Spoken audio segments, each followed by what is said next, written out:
All right, hi everybody who's on the call. Thank you all so much for joining us today. This is the ongoing webinar series entitled Topics at the Nexus of Climate Change, Fisheries, and Blue Foods. You can see all of the Decade program logos that are a part of this really great effort. I'm one of the coordinators for FishMIP, which is the Fisheries and Marine Ecosystem Model Intercomparison project. We are your hosts for this week's webinar. We're so excited to be joined with all of these other really great efforts for knowledge sharing and co-production and co-design, and we're really excited about this series and our two presenters today. So I think we'll give. Please, I'm going to direct you to the chat. There is a document in there that gives you more information about each of the Decade programs that are a part of this particular effort. If you're interested in learning more, please indicate in the chat if you are unable to view or open that document, and then the Decade programs will drop in some information about themselves if we do have any document sharing issues. Sometimes that's providing a little bit of a problem. But we're going ahead and get started with our first presenter. Kelly Ortega Cisneros is with us. She is the Regional Model Coordinator for FishMIP, and she is a research professor at the University of Cape Town. We're so excited to have her with us today, and she's going to present on the regional marine ecosystem model, regional FishMIP models. And yeah, take it away, Kelly, whenever you're ready. Thank you so much, Kelsey. I'm going to share my screen now, and please let me know when you can see it. We can see your screen. Okay, perfect. Thank you, Kelsey. Hello, everyone. My name is Kelly Ortega, and I'm speaking to you today from Lima in Peru, and I will speak about the regional marine ecosystem models of FishMIP, and I'm giving this presentation on behalf of the regional modeling team of FishMIP. So, for those of you not familiar with FishMIP, FishMIP is a global network of over 100 modelers and researchers, and FishMIP aims to generate ensemble projections of marine ecosystems to help address questions such as the future of fish and fisheries, seafood supply, marine biodiversity, and ecosystem functioning. And our results contribute to the intersectoral impact model intercomparison project, or ECMIP, which is like the framework or the umbrella project that accounts for different sectors or MIPs, and we're aligned to report, and ECMIP is aligned to report to the IPCC. So FishMIP includes both global and regional marine ecosystem models that work developing projections and simulations of climate change and the different scenarios, emission scenarios, like you can see on the graph on the right-hand side from Tita and Soleral. So in terms of regional models, our vision is to develop, we have two visions in particular. One is to develop regional global model comparison, and the other one is to foster regional model ensembles. And a priority area for FishMIP is to develop guidelines for the regional model, regional MEM or the MEM simulations that can improve the workflow in model experiments, and also increase the number of models and modelers that perform simulations within FishMIP in a standardized manner. So previously, not having a clear workflow led to some difficulties for some regional models to actually implement our FishMIP runs.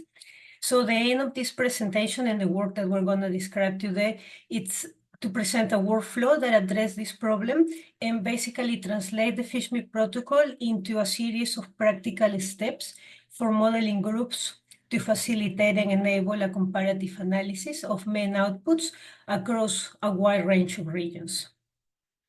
So thank you to the contributions of marine ecosystem modelers all over the world. Now we have 34 MEMs in FishMIP. And as you can see, there are models from many different areas, and there are a few particular examples when we have ensembles, and that is, for instance, the Southern Ocean. I don't know, you can see my cursor, but we also have some ensemble areas on Southeast Australia, in New Zealand, and also on the southern Benguela or the west and south coast of South Africa, where I actually work. And we will see in the next presentation a very interesting development from Kieran Murphy on the MEM ensemble for the Southern Ocean. So in terms of the regional marine ecosystem model types we have FishMIP, we have 4 main types. We have Atlantis, which is an end-to-end biochemical model. It's spatially explicit and it's also 3D. We have the EcoPath with EcoScene and EcoSpace modeling framework that it's a mass balance model, and it goes from EcoPath, which is a snapshot representation of the system, to EcoScene, that is like temporal simulations of the system, and EcoSpace, which is fully spatio-temporal. We have MISER, which is a size-based model, and we have Osmos, which is a individual-based model, but it's also end-to-end, and it's spatially explicit, and it's 2D. And recently, we have the model EcoTran, which is also a mass balance model, similar to EcoPath with EcoScene, and the models of intermediate complexity for ecosystem assessments, or MICE, that have recently joined FishMIP. And from all of the different model types that we have in FishMIP, EcoPath with EcoScene and MICE are the most common types of models in our ensemble. So FishMIP is currently working with FishMIP 2, the second phase of our project and our simulations, and it consists of 2 tracks. Track A that you can see on the top, and this FishMIP 2 aims to evaluate projections against observations before we can actually carry out past to future projections. So track A of the framework is focused on the detection of past climate and fishing impacts on historical biomass and catch trends, and also aim to develop benchmarks that will help build confidence in our projections on the future, on future scenarios. And track B that you can see on the bottom aims to assess and compare future pathways of ecosystems and fisheries, and characterize potential risks for biodiversity and marine ecosystems, but also society, and to identify adaptation pathways that can fit into adaptation plans. And for this particular presentation, we're concentrating on the track A, for the FishMIP 3A protocol, as a basis for testing the applicability of developing an implementation framework for regional marine ecosystem models within FishMIP. So for this, we developed this workflow to implement our protocol FishMIP 3.8 with our MEMS. And our protocol consists of 9 steps that go from identifying which variables each of the different model uses and how these are implemented on the models, to doing the simulations and even actually uploading them into the FishMIP server when the simulations are completed. Because of that, I'm going to focus on the first 5 steps that are like the most practical and easier to understand or the most applicable for the protocol. So our first step is identifying which climate model variables to use and how these are implemented on our models. So we use for this particular protocol the oceanic forcing for the coupled biochemical model GFDL, MON6, and Cobalt version 2, and you can see which of those the different abbreviations mean. And this particular product is forced by an atmospheric reanalysis and by time-variant nutrient inputs. And from now on, because the name is really long, I'm going to refer to it as the GFDL hindcast. So our regional models use different forcings like sea temperature, primary production, and plankton biomass to force their dynamics, but there's a lot of variability in terms of the data that we actually use and the format that we use for the models. So for instance, some models are spatial, some others are non-spatial. If we think of Atlantis, for instance, that's a spatial model and requires data in 3D, while other models use vertically integrated data. And then we have some other models like Osmos and EcoSpace that use vertically integrated data, but on a spatial grid. And the models also change a lot in terms of the requirements for primary production, with some of them using primary production and others using direct plankton biomass estimate from their system models. And we can also include other drivers like salinity and oxygen, and some models even include sea ice, like what we will see at Kieran's presentation this morning or afternoon, depending on where you are. So therefore, it was really important for us to identify the difference between the different models and the specific model forcings that all of these models were using. So we could standardize them to allow comparisons between the models that we have within FishMIP.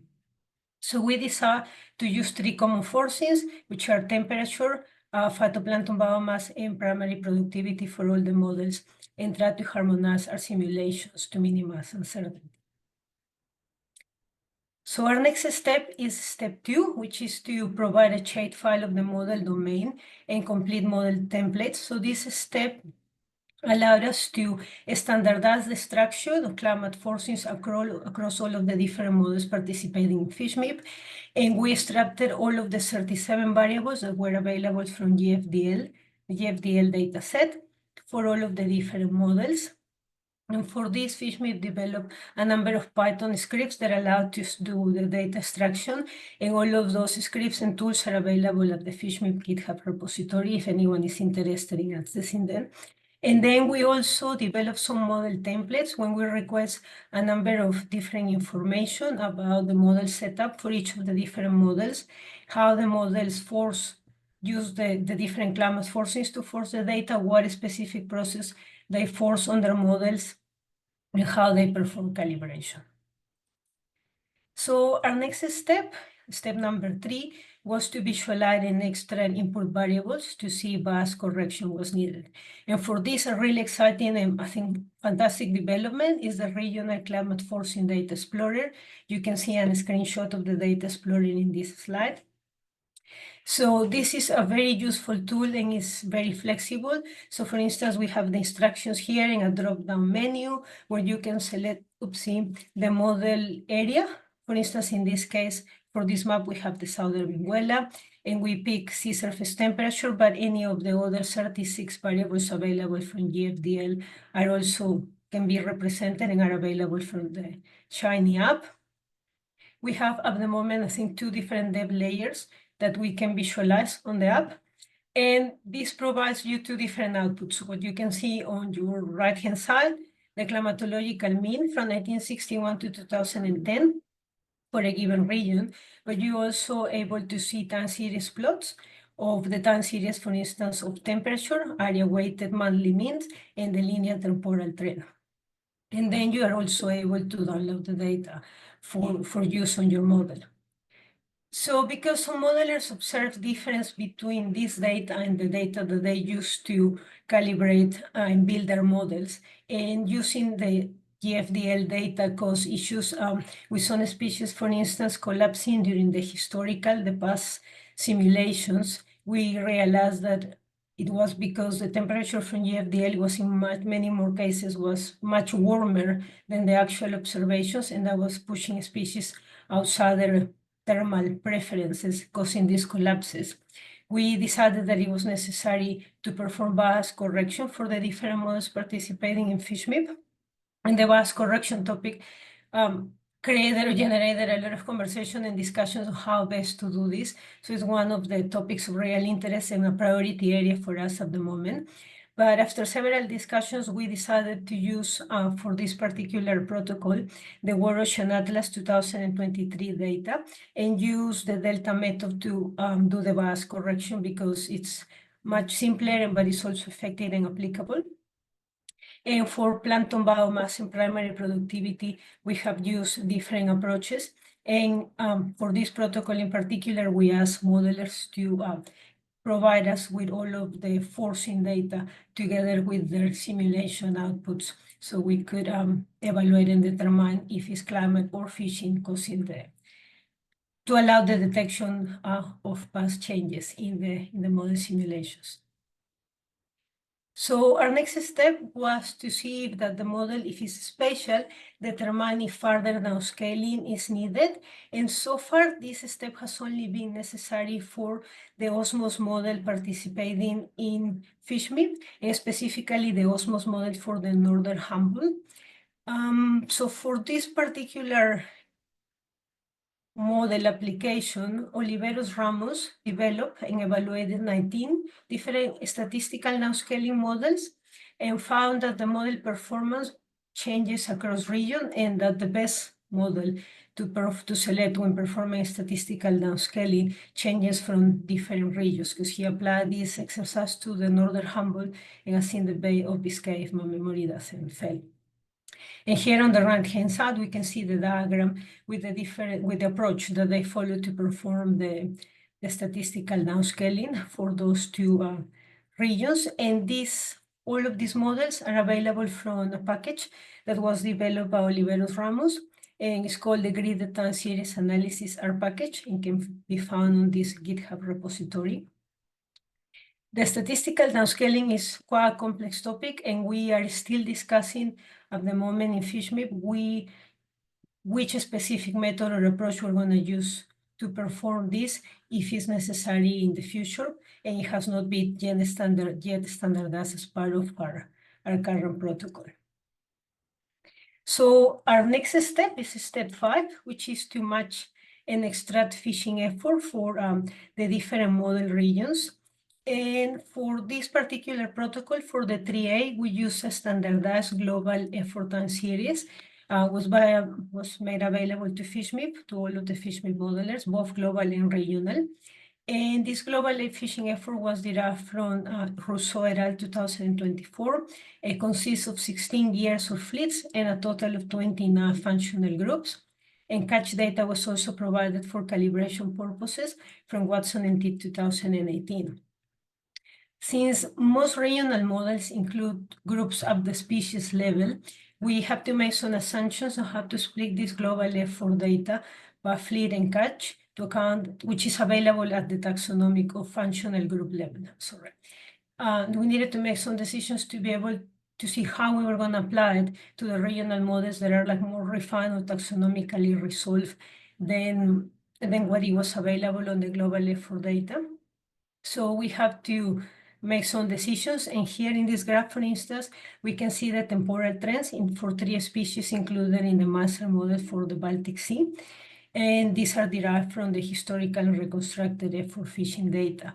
But as you might notice, you see the lines in orange or red for herring and sprat. Those are really similar because they're the same, because both herring and sprat are contained under the same functional group available on the reconstructed fishing effort due to the difference in taxonomic resolution. So based on this, we decided to make the implementation frameworks a bit more flexible. And we asked the question, if there's agreement or a good agreement between the historical trends of the global effort data and the regional observations, then we can apply 3 different approaches. So if there's no good agreement between these different trends, then we advise modelers to use their local data, the regional effort and mortality time series to perform the simulations as per their baseline models. And we ask the modelers to submit those forcing inputs to us for future analysis. But if the data is good and there's good agreement between the data sets, the modelers can go ahead and use the global effort data. And if the agreement is good for some fleets, then they're welcome to use the global effort for those fleets, but the regional data for those fleets where the agreement is not that good. So then we give them 3 different options to implement this global historical and reconstructed fishing effort. And here we decided to show you some slides with some of the examples of how applicable our workflow is, and we selected the 2 steps that are like the most challenging ones. So step 3 related to the bias correction, and step 5 related to the fishing effort, to give you again an idea of how applicable the protocol and the different steps are for all of the different modeling types and model regions that we have in FishMIP. So this slide shows you the results, again, of 3 different model areas. So model and area combination.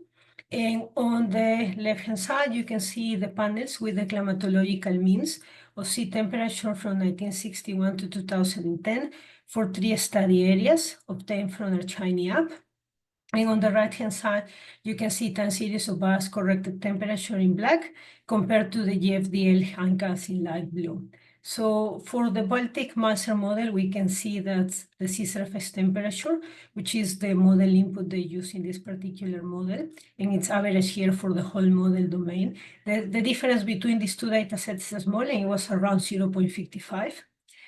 For the Hawaii model that uses 18 different depth ranges representing the preferences of the different species within the model, we see that, for instance, for the temperature for the 0 to 20 meter depth range, from observations compared to the GFDL hindcast, there's basically no difference. I think the difference was 0.01 for that particular depth range. So the difference were minimal, but for some of the deeper depth ranges, the difference in temperature between observations and the model were actually higher. If I remember correctly, some cases were reaching up to 1 degree difference. For the southern Benguela, which is the model we have on the bottom, which is a spatial model again that has 18 model polygons and 4 dead layers. We saw that for the uppermost layer that goes from 0 to 50 meters depth, we have quite a noticeable difference in temperature between these two data sets, the model and the observations, of approximately 1.4 degrees. And as for the other two models, the difference in temperature were higher on the deeper dead layer. So for the deepest dead layer, there was a difference of up to 3 degrees in temperature between the observations and the GFDL data. So even when the difference in temperature between observations and the model vary across these different regions, we did find that bias correction was necessary overall for the different case studies. And our second case study is focused on step 5 on the fishing effort intercomparison across our models. So again, the graphs A to C represent the outputs from the Baltic Sea master model on the upper row, so for Atlantic cod, Atlantic herring, and European spread. So when we compare the global effort time series to the assessment derived fishing mortalities for this model region, we found there was a reasonable correlation between data sets for herring and spread, and the correlations were significant in terms of temporal trends, with 0.5 and 0.6, but the correlations for cod were negative. For graph D, which corresponds to the Hawaiian-based long line model, this model has one fleet, and that fleet catches 12 model species. And you will see a line, blue line there, around 0.2, and that line represents the baseline model, which uses a fishing mortality of 0.2, and that value is derived from the stock assessments. So when this model used the global effort time series, the ones with the temporal trend you can see on the graph, in red, we notice that the correlation between observed and model catch time series for targeted species actually improved, and all correlations were significant and range from 0.3 to 0.9 with a median of around 0.7. For the Southern Benguela Atlantis model, we focus on one fleet, the small pelagic fleet that targets two species, anchovy and sardine, and we compare the global effort data with harvest proportion for these species derived from the stock assessment models. And the correlations for sardine were good. They were high and they were significant, around 0.7, but that was not the case for anchovy when we have a negative correlation, as was also the case for the cod in the Baltic Sea. So this analysis, just for these 3 case studies, suggests that for some species, there's a good agreement between the temporal trends from the global effort compared to observations, but not for others, and highlight that most of the models will probably have to use a combination of both the global effort and the regional data to implement this workflow on other case studies. So to summarize, our workflow, our approach is integrated, and it's for setting up regional means for both climate, hindcast, or projections. And our workflow has proven to be flexible and can be implemented on a range of marine ecosystem modeling types. And the application of our simulation workflow on the different case studies show that each specific model region in combination has specific needs. But again, the extraction tools, specifically the Shiny app, were able to accommodate this requirement and still suit the needs of the different case studies.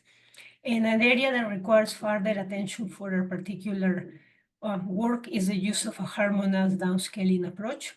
And this needs attention, this needed attention only for specific case studies in the past, but we think that this has become one of the focus of priority areas for future work in FishMIP, and I think this is the case for other projects too. And this is because of the importance of having highly resource projections for regional climate impact assessment and other management applications. So overall, we envision that our workflow will facilitate future research on ensemble development and applications in terms of model evaluation and benchmarking, global regional modeling intercomparison for different regions, especially for data poor regions, and regional marine ensembles. And we hope to develop ensembles like FishMIP has currently for the global models, as we can see on the figure on the right-hand side. And I want to thank you for your attention. And yeah, if you have any question, please feel free to ask. Thank you. Thank you so much, Kelly. So we have about 5 minutes for questions. Please feel free to either raise your hand and we'll call on you, or we're also monitoring the chat. So if you'd like to just type your message into the chat, if you're okay for me to read it out, I can send that question over to Kelly. And we can always circle back to a couple questions at the end of the webinar. So yeah, so again, about 4 minutes. If anybody has any questions for Kelly, please ask away. Cheryl, go ahead. Thank you, Kelly, for all of your hard work. And I guess, you know, so one thing we've been thinking, sorry, I'm moving you to the place with the camera. One thing we've been thinking about my lab is, of course, we think about climate intervention, and we've been thinking about marine carbon dioxide removal, and we've been thinking about model limitations.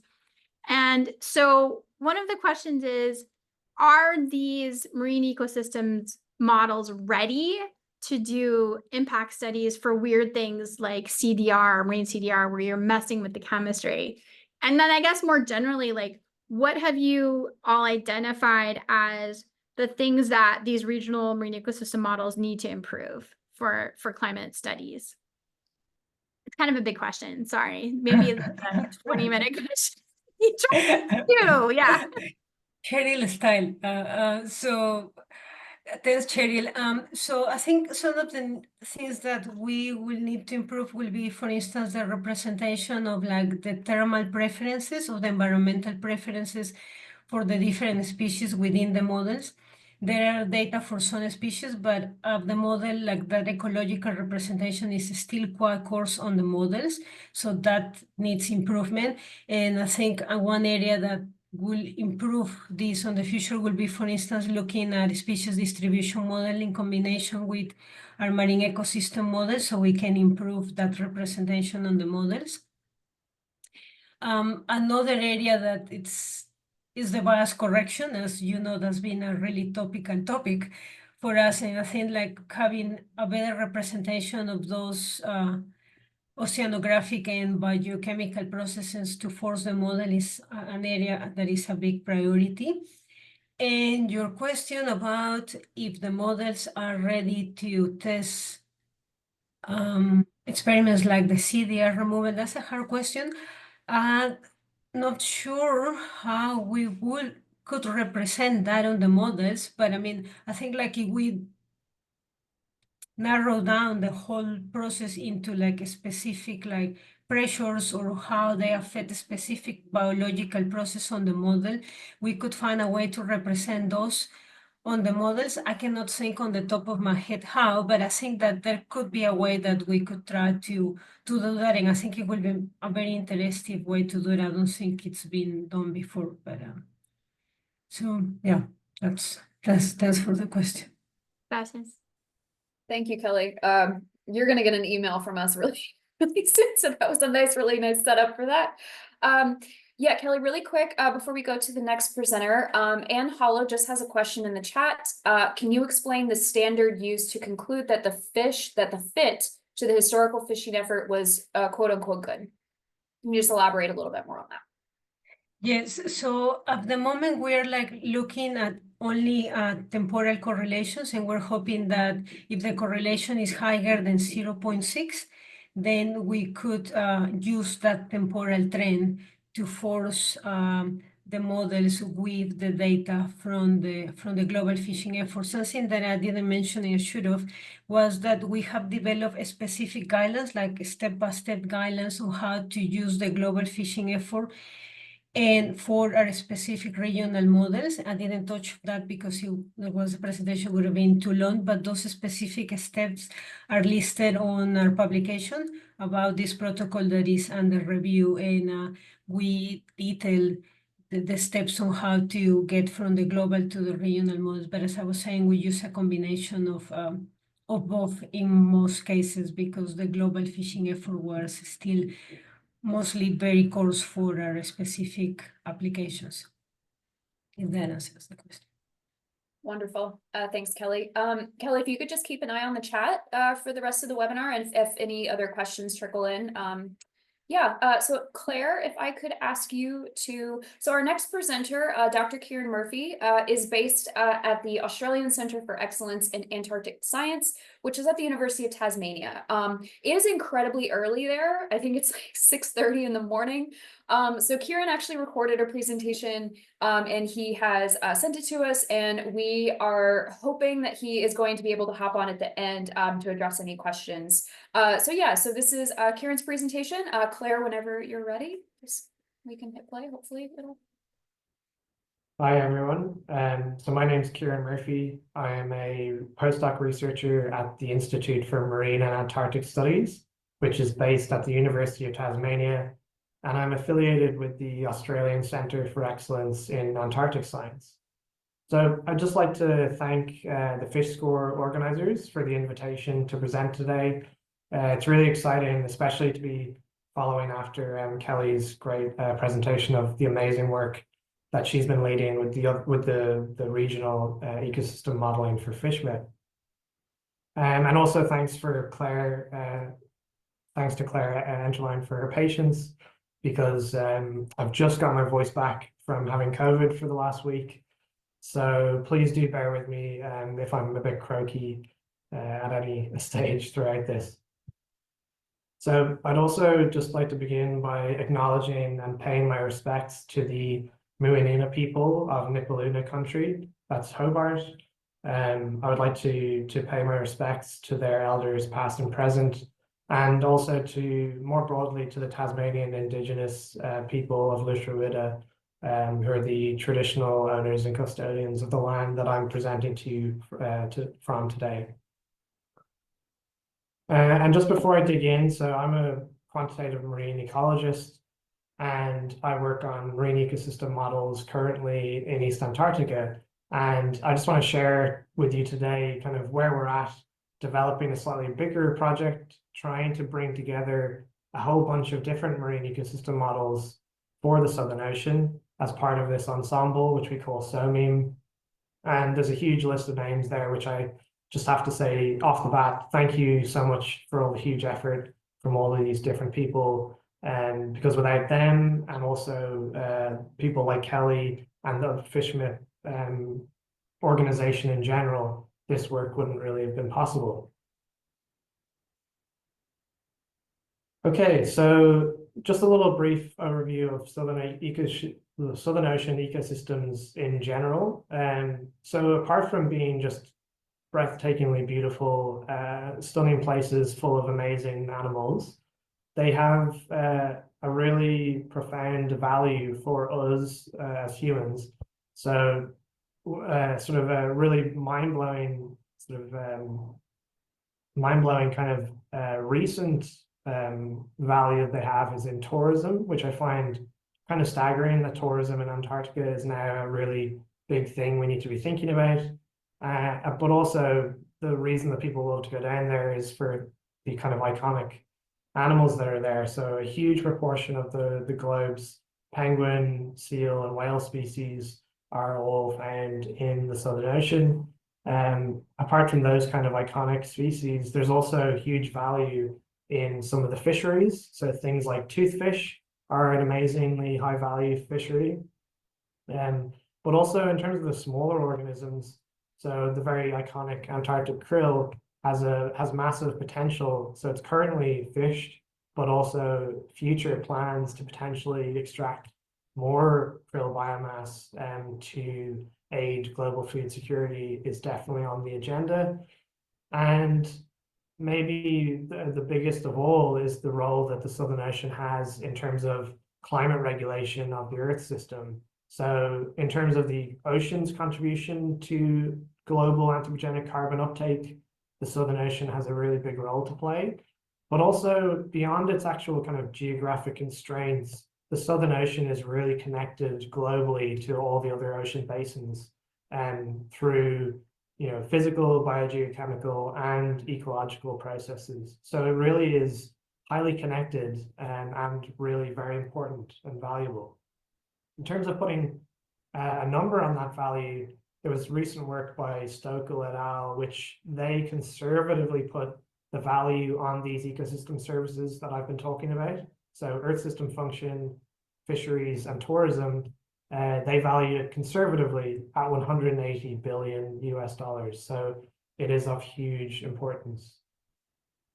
However, these sort of complex food webs that are, often primarily driven by krill passing energy up to larger organisms as well to fish, the way that these sort of dynamics might shift with climate change. So could the systems shift to more self-dominated and more smaller phytoplankton-dominated systems? While there is a lot of work that has been done on that kind of stuff, we're still quite uncertain about how these climate links to predator-prey interactions will sort of change with climate change. So it's definitely an area that we don't have a great amount of certainty around.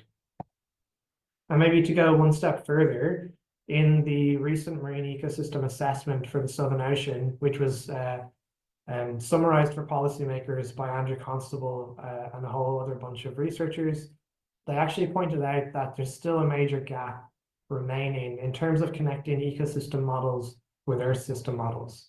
And for us to be able to understand how ecosystems will change with changing climate, we really rely upon this sort of link to Earth system models. So that's definitely a major gap. They even went one step further and they emphasized that we need more interaction between Southern Ocean ecosystem modelers and those involved with FishMIP. And it just so happens that I'm working on Southern Ocean ecosystem models and I'm also a part of FishMIP. So it seemed like a perfect kind of opportunity for us to try and bring these two communities together and to see where we currently stand. So I'm sure Kelly's given you a really good overview of what marine ecosystem models are and also the details about the kind of the regional ecosystem model protocol. So I won't dwell on it for too long, but just broadly, FishMIP generates these sort of marine ecosystem model ensemble projections, or at least projections have been the past work. And now they're also looking at sort of historical simulations of ecosystem change.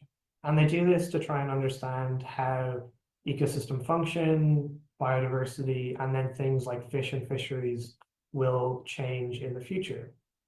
And FishMIP contributes to the intersectoral impact model intercomparison project, ACEAS, which so too does CMIP, which is the climate model intercomparison project. So we've got the climate models, which are, when we think back to this recommendation or knowledge gap identification, the Earth system models are CMIP, so the climate models, and then the marine ecosystem models are what FishMIP kind of provides. So marine ecosystem models that capture all of the different organisms within a given system, from the small sort of secondary consumers up to large consumers. So linking these two for Southern Ocean systems is a key gap that we really need to improve.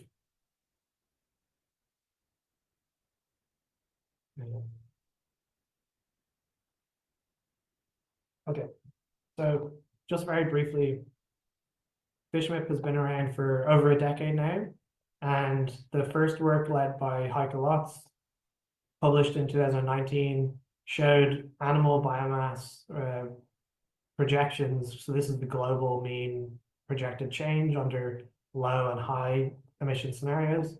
So they did show change and a big difference between the different emission scenarios, but also there was an associated high level of uncertainty. And a lot of that uncertainty comes from the generation of Earth system models that they were using, so CMIP5. More recently, Derek Tittensour et al., they summarized the latest projections in using CMIP6 models, and you can see that there are still large amounts of uncertainty associated with these projections, but with the improvement in Earth system models, the uncertainty has reduced, which is great. But this is the global projection. So for the first step of SOMIM, we wanted to hone in on the Southern Ocean and to see what was happening there.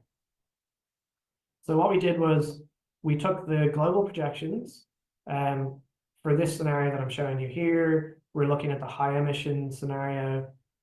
So the projected animal total consumer biomass or animal biomass change projected by 2100, and we're displaying it. This is just showing you the marine protected area planning domains for CAMLAR. So CAMLAR is the Commission for the Conservation of Antarctic Marine Living Resources, and they have these marine protected area planning domains.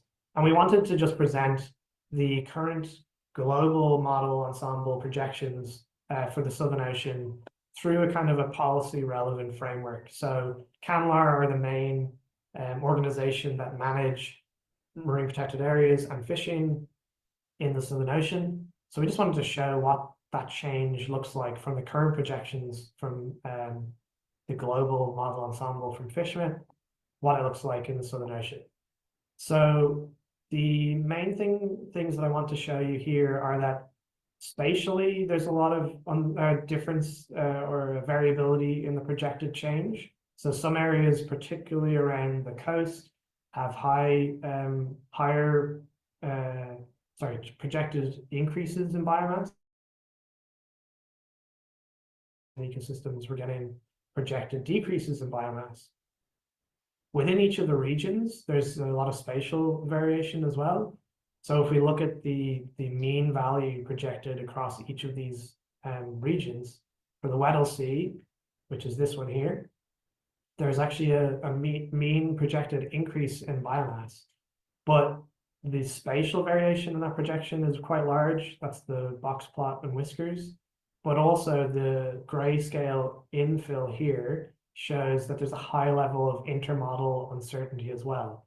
So that's driven predominantly by the Earth system model forcing. So there's a lot of uncertainty there. So that's really the main thing I wanted to just highlight. So from the current standing, this is where we sit using the latest global projections from FishMIP.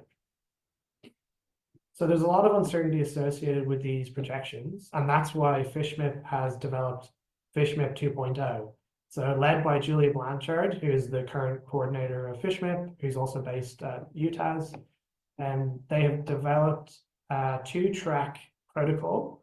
So track A is actually looking at past change. So how well do the models perform at detecting past ecosystem changes? This hasn't been done before. And then track B, future scenarios. So those projections I showed you earlier are future scenarios, but they weren't using the latest climate forcings, and also they didn't include fishing. So that was a huge gap in the previous projections. So FishMIP 2.0 is looking to address those, which is awesome. But we still don't know whether taking the FishMIP 2.0 global and regional protocols, whether those are going to be suitable for the Southern Ocean. So that's kind of what we wanted to do in SOMIM, is to run through a couple of the different factors and have a think about whether or not we can actually follow this protocol that is outlined by FishMIP. So the sort of whale in the room, I guess, is that, you know, the current plan using FishMIP 2.0, it's a great improvement to include fishing effort now, but it doesn't account for whaling. And when we think about Southern Ocean, we're talking about the impact whaling has had historically across the Southern Ocean, the removal of about 1.5 million adult whales. So it's got a huge imprint on the past change that has occurred in the Southern Ocean. So we really need to think about how can we include that in our protocol. So for an example, took the area that I'm developing a marine ecosystem model for, Prids Bay. It's actually a huge area. It sounds small because it's a bay, but it's absolutely massive. And over the course of the 20th century, there's been a massive amount of effort in terms of whaling. So if we were to use only the FishMIP standardized fishing effort, which is here, we'd be missing out on a huge amount of effort over the course of the 20th century. So that's something that we really need to think about. But also there are key processes that are associated with Southern Ocean ecosystems that often aren't accounted for by marine ecosystem models. So unfortunately, we've been seeing really dramatic changes over the past few years in Antarctic sea ice, and this has led directly to large-scale ecological and biological impacts. So changes in habitat, sea ice habitat has impacted directly on things like emperor penguins, having a massive impact on their breeding success. So some marine ecosystem models don't even account for sea ice associated habitat and how that then translates to biological processes such as recruitment to their population. So we really need to think about how can we account for that kind of stuff going forward as well. So we developed a protocol. This is where it gets into that huge list of collaborators and people that I have to be thanking for their amazing effort. When we start to think about climate forcings, the biology and ecology of how we actually implement those forcings, fishing and whaling, and then all the different ecosystem modelers that are actually contributing, you start to accrue a really large group of people. This is quite detailed. If you really want to look, you can have a scan this and have a look at our preprint. We're currently submitting some revisions, which hopefully it won't change the preprint too much, hopefully, and hopefully that will get over the line. But so I just want to quickly run through a couple of the steps of our protocol that we've gone through. So that is evaluating the climate forcings that FishMIP has actually proposed. So looking at them on a Southern Ocean perspective and judging whether we think they're fit for purpose.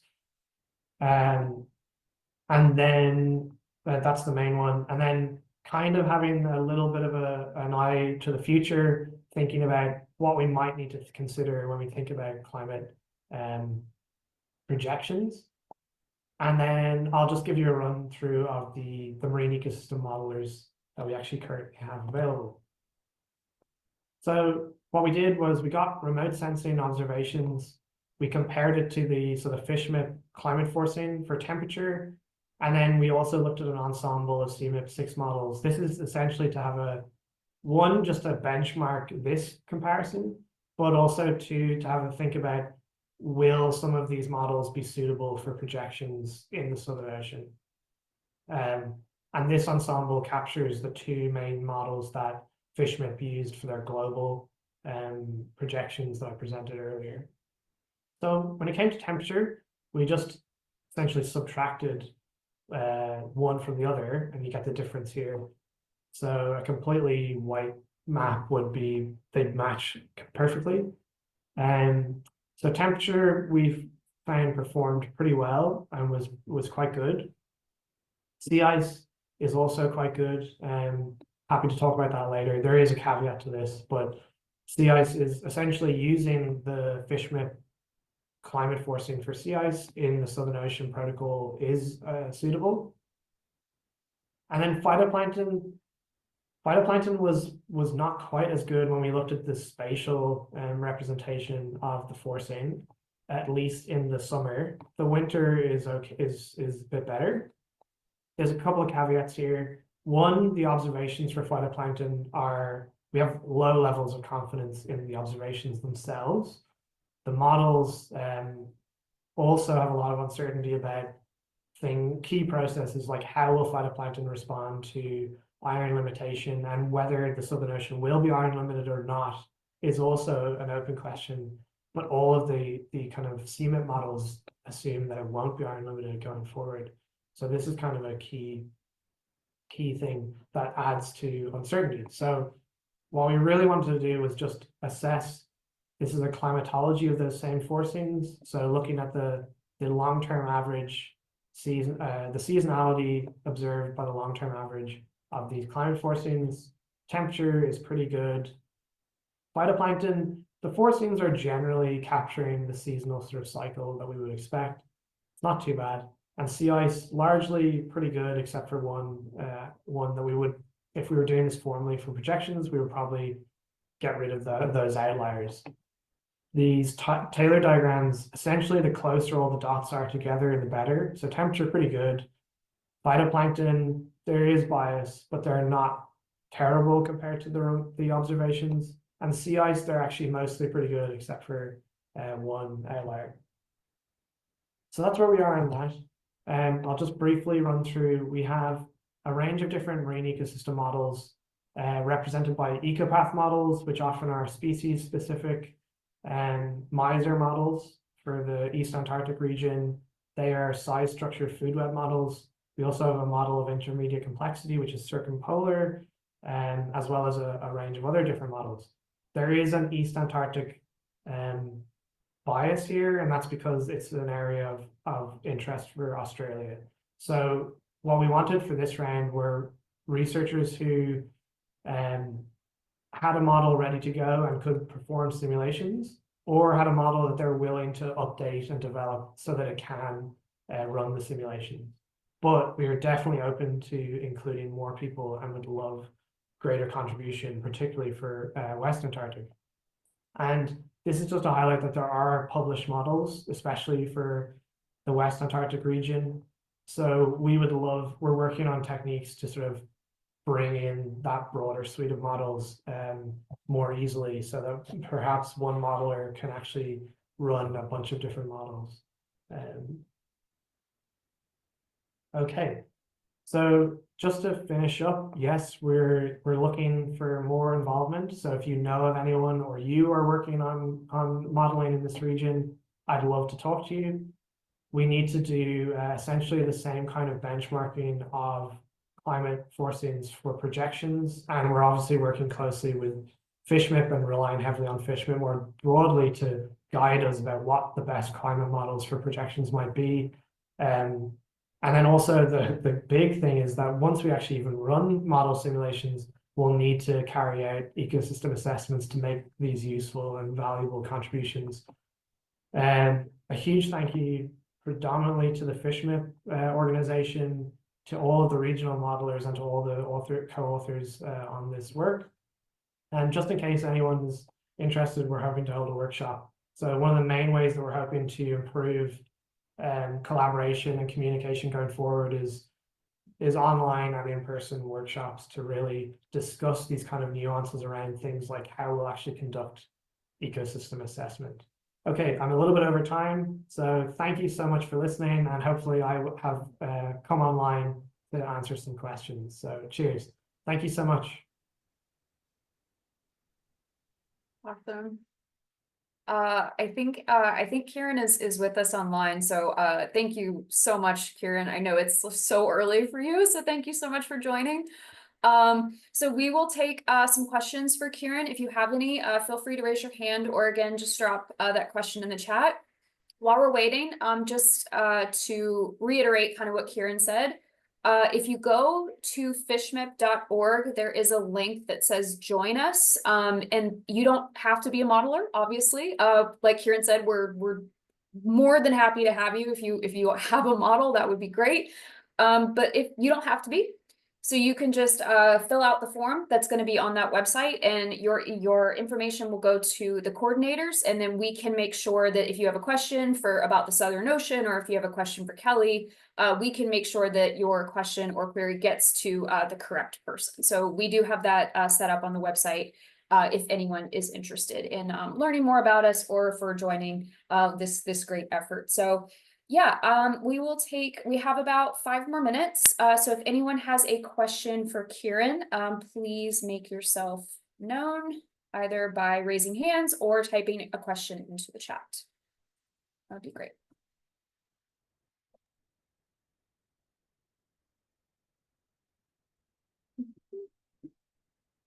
Well, if no one has a question, Kieran, I have one. I guess I'm kind of thinking about how you would, obviously there's a lot of stakeholders in the Southern Ocean that you have to contend with. You have, the fishermen, you have different people that have different interests and agendas. And I know that you're only a single human.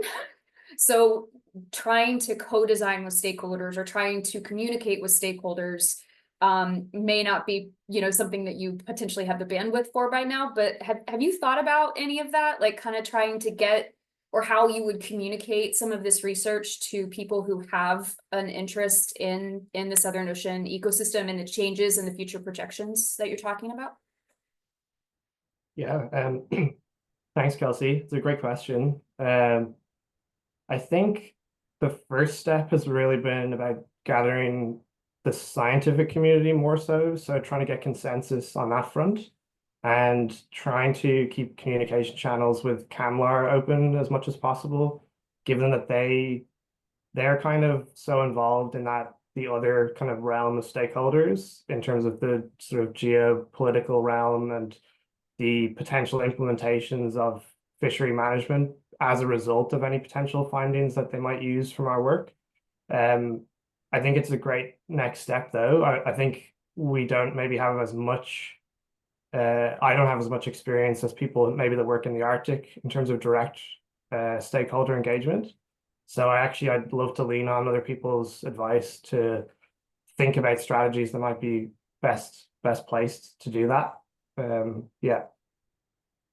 Great. Awesome. We have a hand raised. So Samik, I don't know if I'm pronouncing your name right. I apologize. Feel free to unmute yourself and ask your question whenever you're ready. Yeah, hi, can you hear me okay? Yes, we can hear you. Great, okay. Thanks, Kieran. Great talk as always. I just had a bit of a technical question. So you say that east of the Antarctic had a MISA model behind it, is that right? Well, so there's one for Heard Island, McDonald Island, which it's not published, but it's the one Roman for SCA was working on. So it's almost ready to go. And then my one for Prids Bay is a steady state calibrated model. It's not dynamic yet. So we're Cool. pretty Yeah, close. so I was just interested for those models. I think you just alluded to yours at least, but I was wondering what data they had to calibrate the model to, and then following on from that, if you found any kind of difficulties when you try to combine those into kind of an overall Southern Ocean model. Yeah, that's a good point. Well, so the data that we're using they were compiled by a EcoPath model a few years ago. So Stacey McCormick's EcoPath model. So we use the balanced biomass from that model as our calibration. In terms of integration, that's very much we're planning on using the standard, like the regional protocol for all the model outputs that we'll use to have a standard comparison across models, but more nuanced ecosystem assessment and model comparison is probably going to be required. So we're still kind of finalizing the way that we'll actually standardize outputs across different model groups or models with different functional groups, different species, spatial representation, that kind of stuff. Yeah, that's great. Thanks, Kieran. Cheers. That's really useful. Thank you. No worries.